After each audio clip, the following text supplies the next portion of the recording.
Après avoir sorti cette belle et jolie carpe d'une dizaine de kilos, carpe cuivre, j'ai changé de spot. Donc j'ai été un peu plus loin, je suis tombé sur ce spot avec cascade d'eau, toujours dans la Loire. Du côté, je suis plus près du côté de Cusieux dans la Loire.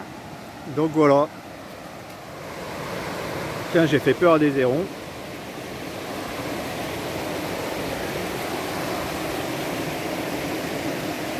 Voilà, petite cascade. Donc je voulais tenter une partie de pêche sur ce côté. Mais il y a beaucoup de courant et il y a beaucoup d'herbe. D'herbe, de merde, regardez, il y a beaucoup de merde. C'est pour tout casser. Alors déjà, avant de repartir, j'ai tout cassé. Donc il faut que je refasse ma monture. Donc voilà. Je pense que je vais pas rester vraiment ici, là même. Je vais me mettre là-bas au fond. Vraiment en face au fond. Parce que là, au bord de l'eau comme ça, il y a beaucoup de moustiques. Je vais me mettre sur les arrières. Donc voilà. Donc aujourd'hui ça va un petit peu mieux au niveau lumbago. J'arrive à mieux marcher, à me tenir un peu mieux droit. Je commence à reprendre ma cambrure, ma petite cambrure quoi. Donc ça veut dire que le muscle se détend. Les cachets je vais les arrêter parce que je suis monsieur anti-cachet. Et j'en ai pris pendant 2 jours là, à peu près. Et je sens que ça me va pas dans le corps. Ce matin je m'étais levé, j'avais les yeux, enfin je voyais flou, je me sentais partir, je tenais pas l'équilibre, des envies de vomir. Et je pense que les cachets ils étaient trop puissants et du coup je devais faire une réaction, j'en sais rien quoi. Je prends jamais de cachet d'habitude. Donc vu que ça va un peu mieux, je préfère arrêter tout direct, bim. Et puis voilà. Mais là déjà les vertiges sont passés. C'est déjà l'essentiel. Donc voilà, je vais faire une petite hop. Donc voilà, je voulais pêcher voilà par là. Mais je vois il y a beaucoup de mauvaises herbes, vous voyez. Donc c'est pour encore tout casser. Là je viens de casser, tout perdre le bas de ligne. Parce qu'à force les bas de ligne c'est pas donné. Hein. Mais bon, après c'est la partie de pêche. Hein. Donc la carpe, hein, d'habitude, j'arrête pas de dire je la mangerai. Malheureusement je l'ai encore relâché. Enfin malheureusement, je sais pas comment on peut dire ça. Mais je l'ai relâché. Parce que bon, sinon il faut que j'appelle des amis pour la manger ensemble. Quoi. Je vous dis elle faisait peut-être 15 kilos, je sais pas exactement, plus de 10 kilos ça c'est sûr. Donc voilà, voilà les amis. Donc je fais une toute petite vidéo là. Parce que ouais voilà, il n'y a pas grand chose à visionner. Hein. Peut-être il y a quelque chose là-bas, je sais pas. Au pire, je vais mettre des chaussures parce que voilà, je suis le pied nu. Je me suis enfilé une bonne épine de ces arbres là, je sais plus ce que c'est là, je sais plus ce que c'est comme ils ont des grosses épines et ouais c'était bien assez douloureux, donc je vais mettre mes chaussures et puis je vais aller voir plus loin. Allez, je vous reprends. Donc voilà, j'ai changé, je me suis mis là. Il y aura bien moins de moustiques parce que l'eau elle est vachement plus loin. Puis on écoutera un peu moins la cascade parce que ça ronfle vraiment. Donc voilà, alors qu'est-ce que je voulais aller voir, hein. Il me semble que j'avais vu quelque chose ici.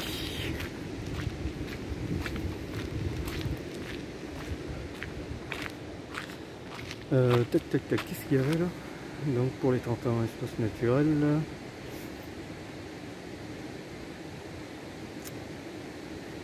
Ok.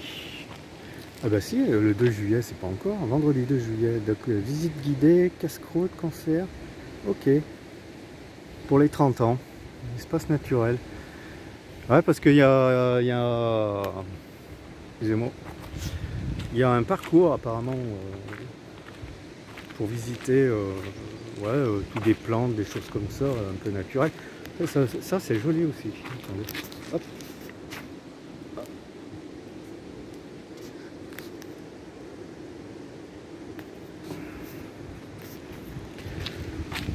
Donc voilà, ils organisent le 2 juillet comme vous avez pu voir et comprendre. Donc il y a tout un parcours à faire, un petit chemin. Et puis il doit y avoir des plantes, des choses comme ça à prendre, des espèces naturelles. Donc là, il y a un plancton et ils disent, qu'est-ce qu'ils disent? C'est dommage qu'on peut pas mettre les camions là. Ah, il y aurait de la place pour mettre des camions, hein. Alors, donc là, ils ont aménagé une ancienne tour électrique. Alors, qu'est-ce qu'il y a dans cette tour? Refuge pour la faune sauvage. Un ancien transformateur. Dépendant de la loi, qu'est-ce qu'ils nous disent? Une vie au bâtiment qui fournissait l'énergie nécessaire aux industriels jusqu'en 1985. Il a été réhabilité en refuge pour la faune sauvage, nombreuses espèces qui vivent à proximité des humains. Alors, qu'est-ce qu'ils nous ont mis? Pose du nichoir pour les hirondelles, mésanges à l'extérieur. Donc il y a l'oreillard commun, c'est une chauve-souris ça, c'est comme une chauve-souris. L'hirondelle de fenêtre, le rouge queue noir, lézard vert, musarène, musette, l'hérisson. D'accord, donc voilà, aménagement pour les musaraines, les hérissons et les léraux au rez-de-chaussée. D'accord. C'est pas mal. C'est pas mal, ouais, voilà, on voit les petits nichoirs et tout. C'est bien, ça c'est bien. Lézard, un gros lézard vert, regardez, regardez. Vous le voyez là?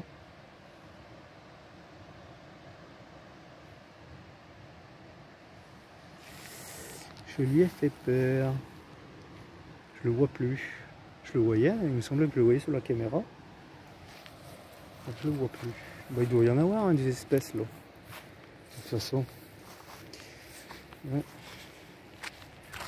Donc voilà, ouais. Bon, on va pas trop s'aventurer. Ouais, c'est décoré et tout, c'est bien. Il y a plein de nichoirs là-haut. Pas mal. Bon, allez, on va aller au plan. Voilà, on est arrivé au planton. Alors, qu'est-ce qu'ils nous disent? Partenaire public en 1973, j'étais pas né. J'étais pas né. Bon, la société Delage, tiens, société Delage, je connais, une ancienne entreprise. Fut autorisé à l'exploitation, les sables, les graviers, en ce lieu. Ah ouais, bah oui, ça vient bien de l'âge, ok. Pas arrêté, c'est préfectoral. C'est aussi l'entreprise Marion Corfol obtient en 1985 l'abandon des travaux. C'était enrobé du forêt installe, ensuite le site. Les Carres de Loire de l'âge, voilà. Donc voilà, ça c'est mon ancienne entreprise, les Carres de la Loire de l'âge. Situé à Bellegarde-Forêt, voilà, ok, d'accord. Le monde est petit. Le monde est petit. J'ai travaillé 5 ans chez eux. premier extracteur de roches massifs d'Auvergne en Alpes.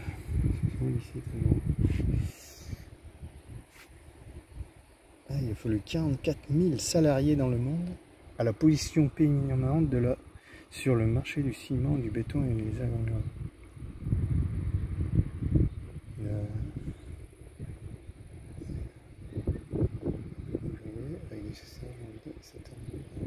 Après 210 heures de travaux de modelage effectués par... D'accord. Donc en fait il y a eu pas mal de travaux pour que ça soit comme ça. D'accord. Différents aménagements, ok, voilà, donc les aménagements. Donc c'est ce qu'on voit là.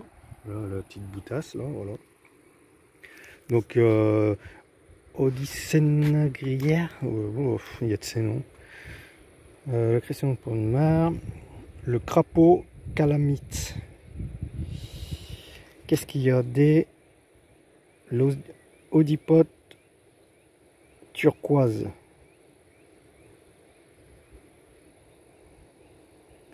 Petit gravelot. Petit gravelot.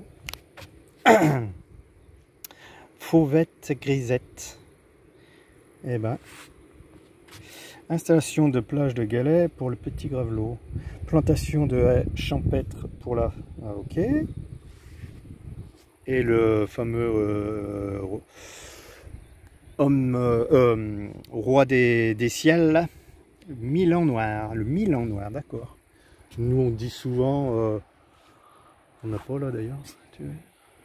Il cherche à percer, oui. Il fait mal aux yeux. Vous avez vu comment ça fait avec tous ces petits nuages? C'est joli. Hein. Ah, c'est chouette. Ouais, nous on dit toujours des aigles ou des buses, voilà, mais en fait il y a des vrais noms là. Comme là c'est le faucon obéro. Donc c'est si on en voit au-dessus des ciels, là. Alors c'est des noms comme ça. Et non des faucons et tout ce qu'on croit. Donc la Coise, la forêt des Rives. Donc ça c'est la forêt des Rives, ok. Donc le château de Moron, voilà, qu'on voit au fin fond là-bas. J'ose pas zoomer pour pas perdre ma vidéo. Mais voilà, le château là. Et d'ailleurs, ben, ma vidéo précédente, si vous voyez, on voyait le château et j'ai dormi par là-bas derrière. D'où j'ai sorti la carpe. Donc vous voyez, j'ai changé de spot. Enfin, il a fallu que je ressorte des champs, prendre la route. Et on prend la route, tac, tac, tac, tac, et on arrive par là, voilà. Donc je suis plus près de Cusieux maintenant que de Moron. Le Campagnol des Champs, le Vanneau huppé. D'accord, c'est tout ce qu'on peut trouver ici. Bergeronnette printanière. Le lièvre, commun, bien sûr, connu, avec ses grandes oreilles, ses grandes pattes. La Loire, donc la Loire, la fameuse cascade qu'on écoute. Je ne sais pas si vous l'écoutez, on l'écoute bien. D'accord, montée, autrement dit, château de Moron, place forte, connue de 1173, qui donnera plus tard son nom à la ville. D'accord. C'est Jean Ier en 1302 qui construisit un château fort en 1523. Le seigneur de Moron transforma l'austère forteresse, pardon, en une belle et riche demeure au goût de la Renaissance. Mais en septembre 1793, sur l'ordre du révolutionnaire Javogue, le château fut incendié, abandonné pendant un siècle et demi. Il tomba en ruine et fut démantelé en 1984. Il devient propriété de la commune. D'accord. Ok. Ben ouais, parce qu'il faut beaucoup d'argent pour rénover tout ça. Hein? Donc ben ouais. Donc voilà, il a été abandonné. Pauvre château, il a été abandonné, voilà, en ruine, machin. La commune se l'est accaparé. Et voilà, maintenant, rénovation, ben voilà, hein, vous savez comment ça fonctionne. Visite guidée, paiement à l'entrée, pour pouvoir rénover. Et puis bon, pour faire plaisir aux gens, hein, voilà. Hein. Des passionnés de châteaux, de toutes choses à visiter, bien sûr, bien sûr. Voilà, voilà les amis. Bon, Je vais retourner au camion. Il doit être 18h30. C'est l'heure de la bibine, ça, non? Hein? Faire une petite mousse bien fraîche. Là, avec ce qui m'est arrivé, ben, j'ai arrêté mes doigts, je peux bien prendre une petite bidouze bien fraîche. C'est mieux naturel. Ah, il a percé le soleil, regardez-moi ça. Ah, il chauffe, il crame. Donc il y a la Loire qui est là, tac. Et puis j'ai vu, donc je suis arrivé par cette petite route, je sais pas si on voit avec le soleil, là, la petite route là, voilà, je suis arrivé par là. Et plus loin là-bas derrière, j'ai vu qu'il y avait un recoin de chemin. Et on voyait comme un étang, mais c'est je pense un retour de Loire. Et j'irai voir demain. J'irai voir, peut-être pour pêcher, ça serait peut-être pas mal là-bas. Je voudrais bien sortir une carte de ce coin-là, ça change, hein. Un coup ici, un coup ici. Voilà. Bon allez les amis, je vous reprends. Je fais, voilà, comme vous avez compris, vu que j'ai plus le logiciel, je fais lecture, pause, lecture, pause. Je viens de discuter avec la voiture qui part derrière moi, la voiture noire. Il était en train de pêcher là. Donc il me dit il y a du cire là, et des jolis qui se mettent. Donc voilà, qui se mettent. Bon, il m'a dit si, on a tapé plusieurs. Dans le bouillon, ils viennent chasser. Après, on les voit, ils viennent. Comme il n'y a pas beaucoup d'eau, ils viennent pour chasser et on les aperçoit. Tu balances le leurre vers leur gueule, ils mordent direct. Mais bon, moi, je suis au pelat et puis dans un bouillon comme ça marche pas, quoi. Donc, je vais même pas tenter le coup. Sinon, il faudrait que je fasse un montage à la cuillère, des trucs comme ça. Mais là, il n'y a pas d'activité, il a dit. Il a l'habitude, apparemment, le jeune, là. Donc, je vais rien tenter. Mais ouais, du cire. Moins gros que Balbini. Balbini, vraiment, pour ceux qui aiment pêcher, quoi, le cire surtout. Secteur Balbini, direction Pinet, digue de Pinet, tout ça. Il y a des monstres. Ça peut aller jusqu'à du 3 mètres. Il doit avoir du 3 mètres. Il n'a pas été sorti, mais le record de Loire, c'est de 95, il me semble. Donc du 3 mètres, il doit y avoir à 5 cm près ou même 10 cm. C'est des monstres. Alors les gars, si vous voulez pêcher ça, ben, mettez du costaud. Moi j'ai acheté une canne vraiment spéciale sciure. Apparemment je peux. Il m'a dit qu'il n'y avait aucun souci pour sortir le plus gros poisson de la Loire. Donc voilà. Donc là je suis sur un arrière petit spot là. Voilà, donc qui est bien entretenu. Voilà, mon camion est là. Bon ben voilà, cailloux. Cailloux, pourquoi? Ben voilà, parce qu'il y a des tables de pique-nique et puis maintenant ben, tu peux plus t'approcher à côté des tables. Donc pourquoi? Je ne sais pas. C'est pas moi qui ai fait la loi, c'est pas moi qui ai décidé comme ça. De toute façon, ça n'empêche pas de faire des barbecues, voilà. Hein. D'ailleurs, je crois que je vais me récupérer mon petit bois là pour le faire sécher pour les prochains. Un petit stock dans mon camion.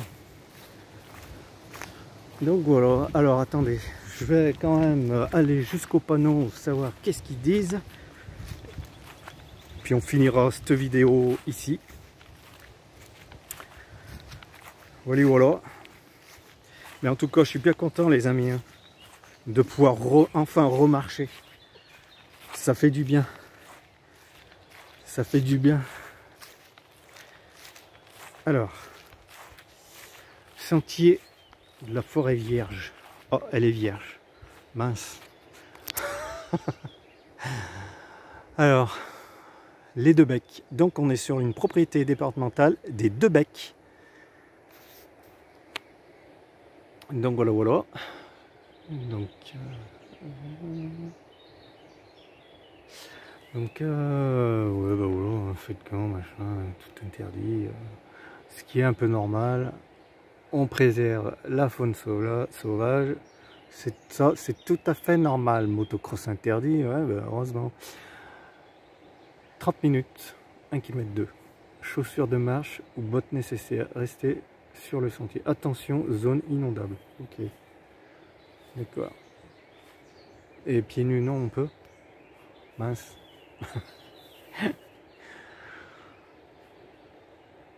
Il y a encore 50 ans, il y avait en lieu place cette forêt des prairies maigres. Pourquoi l'extraction des granulats a commencé en 1963 pour se terminer en 1981, créant les plans d'eau actuels. Ensuite, la forêt de rive s'est rapidement installée et a redonné un aspect sauvage à cet endroit.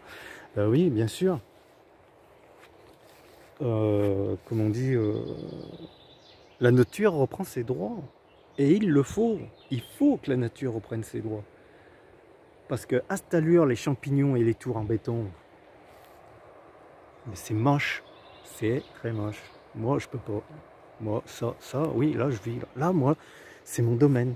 Je revis. Ah, c'est mon troisième. C'est le troisième que je trouve. Vous savez, ces fameux, c'est la mode, ces fameux cailloux que les gens décorent et qu'il faut faire, les faire voyager. Qu'est-ce que c'est écrit? L'autre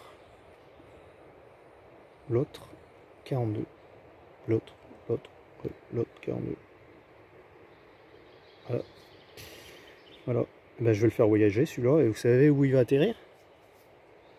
Ben, je vais vous le dire. À l'île d'Oléron.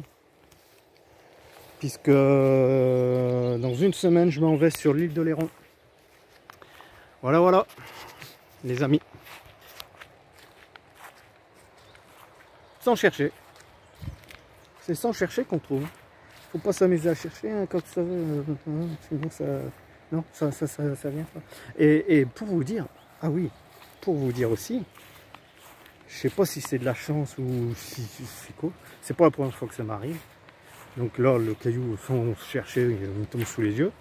Et hier, quand je suis arrivé sur mon spot où j'ai pêché la carpe, je baisse la tête dans l'herbe haute, écoutez bien, hein, dans l'herbe haute, hein, qui devait faire 40 cm de haut. J'ai vu un truc, mais légèrement brillant. Je regarde, une pièce de 2 € par terre dans la terre. Hein. Mais c'est pas ça, c'est qu'il y avait une poignée d'argent. Il y avait 2 pièces de 2 €, 2 pièces de 50 centimes, des petits centimes, les cuivres, là, les 2 centimes, 5 centimes, ça. Une pièce de 10 centimes. En tout, c'est simple, 5,16 € j'ai récolté. Une poignée, voilà, qui était... alors, je pense que le mec qui s'était garé à cet endroit, parce qu'on pouvait descendre avec une voiture, pas un camion, il a dû vouloir changer ou je ne sais quoi, c'est sorti de sa poche, c'est tombé à cet endroit, parce que c'était vraiment localisé sur 10 cm². Donc voilà. Donc j'ai trouvé ça, c'est pas la première fois, hein. Je trouve toujours 1 € par-ci, ou 2 €, ou 50 centimes.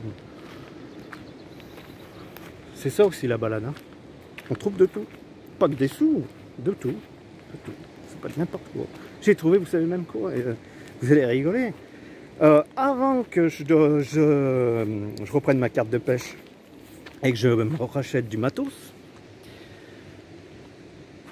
petite balade au bord de l'eau, tac, ça me faisait envie, je dis oh, si je reprenais ma carte de pêche, parce que je suis un ancien carpiste il y a très longtemps, ça me donnait envie, je voyais cette rivière couler, alors je dis oh, une petite truite là ça ferait du bien. Donc, et ben vous savez quoi, j'ai trouvé une petite cuillère à truite, toute neuve dans son emballage, qui était dans un bout de sac plastique.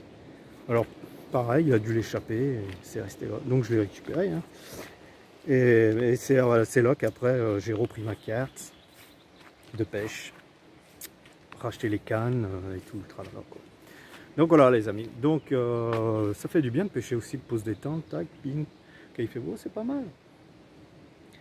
Bon les amis, c'est là qu'on se laisse. Je vais aller me boire une petite mousse bien fraîche. Je vous dis à très bientôt. N'oubliez pas le petit pouce si vous le souhaitez, hein. Bon, on rabâche toujours, hein.